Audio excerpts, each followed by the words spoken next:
ఎన్నో అంశాల మీద మనం తీర్మానాలు చేసుకున్నాం. ప్రధానంగా వ్యవసాయం మీద, సంక్షేమం మీద, ఏది ఉపాధి హామీ మీద ఒక మంచి ఆలోచన, పాలమూరు రంగారెడ్డి జాతీయ హోదా కల్పించే దాని మీద అనేకమైనటువంటి తీర్మానం తీసుకున్నాం. ఏదేమైనా సరే ఒకటి మాత్రం గుర్తుంచుకోవాలి, నేను ఎప్పుడు చెప్తుంటా, ఈరోజుకు చెప్తున్నా, పార్టీ కార్యకర్తగా చాలామంది చాలా రకాల పార్టీలో పనిచేస్తారు. కాంగ్రెస్ పార్టీ కావచ్చు, తెలుగుదేశం పార్టీ కావచ్చు, బీజేపీ పార్టీ కావచ్చు, బీఆర్ఎస్ పార్టీ కావచ్చు. కానీ అన్ని పార్టీల యొక్క నాయకులకు లేనటువంటి గౌరవం, మర్యాద, మంచి ఈరోజు ఒక బీఆర్ఎస్ పార్టీ నాయకుడిగా మీ అందరికీ ఉంది. చాలా సంతోషం. ఎందుకంటే ఏ పార్టీని గెలిపించినా కార్యకర్తలు ఎన్నో అబద్ధాలు చెప్పి మా పార్టీ అధికారంలోకి వస్తే అది చేస్తాం, ఇది చేస్తామని చెప్పి మాయమాటలు చెప్పి ప్రజలతో ఓట్లు ఇప్పించిన తర్వాత, గెలిచిన తర్వాత ఏ ఒక్క సంక్షేమం మీద కానీ, ఏ ఒక్క అభివృద్ధి పదం మీద కానీ పనిచేసిన దాఖలాలు పోలేదు. ఒక సంవత్సరం ఒక పార్టీ గెలుస్తుండే, ఒక సంవత్సరం ఇంకో పార్టీ గెలుస్తుండే. కానీ ఈ పార్టీ అధికారంలో ఉంటే ఆ పార్టీ ధర్నాలు చేసేది, ఆ పార్టీ అధికారంలో ఉంటే ఈ పార్టీ ధర్నాలు చేసేది. అంటే మనమేం మోసం చేసేది. కరెంటు లేదని కరెంటు కొరకు కొట్లాడితే కాంగ్రెస్ అధికారంలో ఉంటే తెలుగుదేశం పార్టీ ధర్నా చేసేది, మళ్ళీ తెలుగుదేశం పార్టీ అధికారం తీసుకొస్తే మళ్ళీ కాంగ్రెస్ కూడా ధర్నా చేస్తుంది. కానీ మనం మోసపోయినాం. మోసపోతూనే పోయి 70 సంవత్సరాలు మోసపోయిన తర్వాత ఇది కరెక్ట్ పద్ధతి కాదు. ఈ సమైక్యాంధ్ర రాష్ట్రంలో కలిసి ఉంటే ఈ తెలంగాణ ప్రాంతానికి, తెలంగాణ ప్రజలకు న్యాయం జరగదని ఆ రోజు ఉన్నటువంటి డిప్యూటీ స్పీకర్ పదవికి రాజీనామా చేసి ఓ 10 మందితోనో 15 మందితోనో ఈ పార్టీని స్థాపించి 14 సంవత్సరాలు మేధోమథనం చేసి తెలంగాణ రాష్ట్రం వస్తుందని కలలు కన్నాడు. కానీ ప్రజలు మాత్రం అనుకోలేదు. ఒకడు అనుకున్నారు కేసీఆర్ గారు.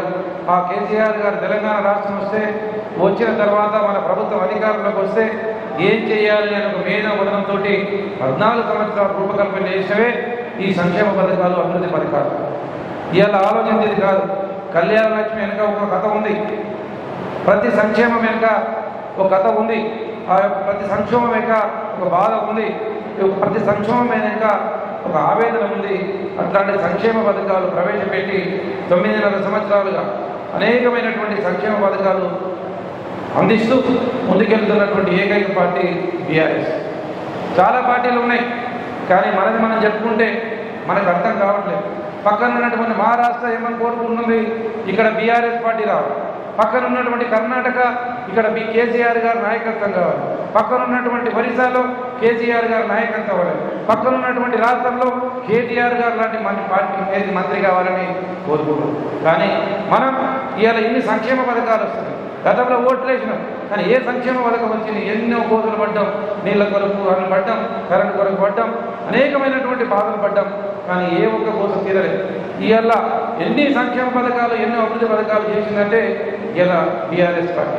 ఇన్ని సంక్షేమ పథకాలు కేసీఆర్ గారు చేయొచ్చు, కానీ కేసీఆర్ గారు అధికారం రావడానికి, ఇక్కడ మర్రి జనార్దన్ రెడ్డి ఎమ్మెల్యే కావడానికి, ఈ పార్టీ సంక్షేమ పథకాలు ప్రజలకు అందించడానికి కారకులు ఎవరు? అది కార్యకర్తలు, నాయకులు. కాబట్టి అందుకే మీకు నేను పదే చెప్తాను. నేను సర్పంచ్నైనా నాకు బిల్లు రాలేదను, నేను ఎంపీటీస్ అయినా నేను ఒక పని చేయలేదను, నేను ఇంకో పదవికి వచ్చినా నాకు ఇంకో పని కాలేదని ఆవేదన పడాల్సిన అవసరం లేదు.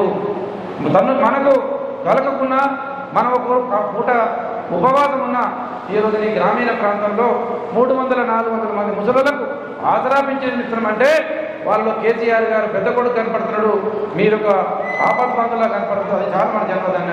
డబ్బులే ప్రధానం కాదు, డబ్బే సంపాదించుకోవాలంటే రాజకీయాలకి రావాల్సిన అవసరం లేదు. చివరకు పెండ వ్యాపారం చేసుకున్నా డబ్బు సంపాదించాలంటే రాజకీయాలకి రావాల్సిన అవసరం లేదు. కొంతమంది తెలియక 2-3 నేను డబ్బు సంపాదించుకుని రాజకీయాలకు వచ్చినామంటే అది నాయకత్వ లక్షణాలే కాదు. ప్రజాసేవ చేయాలనుకున్నప్పుడు, మనకు అన్యాయం జరిగిన ఆ రోజుకు మనకు పదవులు రాకున్నా తప్పకుండా నిద్రతోటి, నీతితోటి, నిజాయితీతోటి పనిచేసినప్పుడు తప్పకుండా పార్టీ గుర్తిస్తుంది, సమాజం గుర్తిస్తుంది, ఆ గ్రామ ప్రజలు గుర్తిస్తారు, నీకు అవకాశం ఇస్తారు. అవకాశం ఇచ్చినప్పుడు తప్పకుండా కొన్ని పదవులకు వచ్చినప్పుడు, రాజకీయాలు ఉన్నప్పుడు, సమాజంలో ప్రజలతో ఉన్నప్పుడు కొన్ని అవమానాలు వస్తాయి, కొన్ని ఇబ్బందులు వస్తాయి. అయినా వాటిని తట్టుకున్నప్పుడే, వాటిని నిలదొక్కున్నప్పుడే మనం నాయకుడిగా ముందుకెళ్ళగలుగుతాం. కార్యకర్తగా ఇవాళ 8 సంవత్సరాలుగా ముఖ్యమంత్రి గారు తెలంగాణ రాష్ట్రంలో ఉన్నటువంటి ప్రజల కష్టాలు తీర్చాలనే ఉద్దేశంతో ఇవాళ పార్టీ మీద కానీ పార్టీ నాయకుల మీద కానీ పార్టీ కార్యకర్తల మీద కానీ కొద్దిగా దృష్టి పెట్టకపోవచ్చు. అంత మాత్రాన ఈరోజు ఇంత సంక్షేమం ఇచ్చినటువంటి కేసీఆర్ గారు, ఇంతమంది రైతులను అనుకున్నటువంటి కేసీఆర్ గారు, ఇంతమంది ఆడపడుతులను అనుకున్నటువంటి కేసీఆర్ గారు కార్యకర్తను విస్మరిస్తారనుకుంటే అది మన పొరపాటే. ఇవాళ 9 సంవత్సరాలుగా ఎన్నో కార్యక్రమాలు చేసినాం. ఈ తెలంగాణ ఎంతో కోసపడుతుంది. ఏలనతోటి ఆంధ్ర పాలకులు మనకు అప్పచెప్పింది. ఈ తెలంగాణ రాష్ట్రం అప్పచెప్తే వీళ్ళకి పాలన చేసుకోనికి రాదు, మళ్ళీ అటేది ఆగమైపోవాలని చెప్పి దీవెనలు పెట్టారు. అట్లాంటప్పుడు నోరు కట్టుకొని కడుపు కట్టుకొని కేసీఆర్ గారు కానీ మనం కానీ కార్యకర్తలు కానీ ఎక్కడ తప్పు చేయకుండా, ఎక్కడ ఏ విధమైనటువంటి అవినీతి చేయకుండా 9.5 సంవత్సరాలుగా నీతిమంతమైనటువంటి పాలన అందిస్తూ ప్రజలకు ఎంతోమంది సేవ చేస్తున్నటువంటి పార్టీ బీఆర్ఎస్ పార్టీ. అందుకే దేశం మొత్తం కేసీఆర్ గారు ఇచ్చినటువంటి సంక్షేమ పథకం రైతు బంధు మా రాష్ట్రంలో రావాలి, రైతు బీమా మా రాష్ట్రంలో రావాలి, కళ్యాణ లక్ష్మి మా రాష్ట్రానికి కావాలి, షాదీ ముబారక్ మా రాష్ట్రానికి కావాలి అని ప్రజలు మొత్తం కోరుకుంటున్నారు. ఎందుకొరకు ఇక్కడ జరుగుతున్నటువంటి ప్రతి పథకం బీదవాడికి మాత్రమే పోతుంది, ఉన్నవాడికి పోతుంది. గతంలో ప్రభుత్వాలు సంక్షేమ పథకాలు పెట్టినా, అభివృద్ధి పథకాలు పెట్టినా గ్రామంలో 3కో 4కో 5 మందికో పోయేది.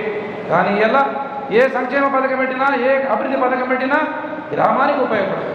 పట్టణ ప్రగతి కావచ్చు, పల్లె ప్రగతి కావచ్చు, గ్రామీణ ప్రాంతంలో సర్పంచులకు వాటర్ ట్యాంకర్ కావచ్చు, ట్రాక్టర్ కావచ్చు, వైకుంఠధామం కావచ్చు, 20 మిషన్ భగీరథ నీళ్లు కావచ్చు, ఎన్నో కార్యక్రమాలు ఇలా ప్రజలకు సమస్యలు లేకుండా ముందుకు తీసుకెళ్తున్నారు. ఆడవాళ్ళకైతే మిషన్ భగీరథ నీళ్లు కావచ్చు, కళ్యాణ లక్ష్మి కావచ్చు, కేసీఆర్ కిట్ కావచ్చు, ముసలి వాళ్ళకైతే ఆసరా పింఛన్లు కావచ్చు, రైతులకైతే రైతు బంధు కావచ్చు, రైతు బీమా కావచ్చు, 24 గంటల కరెంటు కావచ్చు, యాదవులకైతే గొర్రెలు కావచ్చు, ముదిరాజులకైతే చేపలు కావచ్చు, దళితులకైతే దళిత బంధు కావచ్చు. ఇట్లా 1 కాదు 2 కాదు ఎన్నో సంక్షేమ పథకాలు ముందుకు పోతున్నాయి. అది నాకు జరగలేదు కదా, నా ఊళ్ళో ఎవరికో వచ్చిందని ఆవేదన చెందాల్సిన అవసరం లేదు, బాధపడాల్సిన అవసరం లేదు. తప్పకుండా ఏదో ఒక రోజు మన నీతితోటి నిజాయితీతోటి ప్రజలకు సేవ చేసినప్పుడు తప్పకుండా మనకి న్యాయం జరుగుతుంది. అది మన కీర్తి ప్రతిష్టలు చెప్పగలిగే స్థాయికి వెనగలుగుతాం.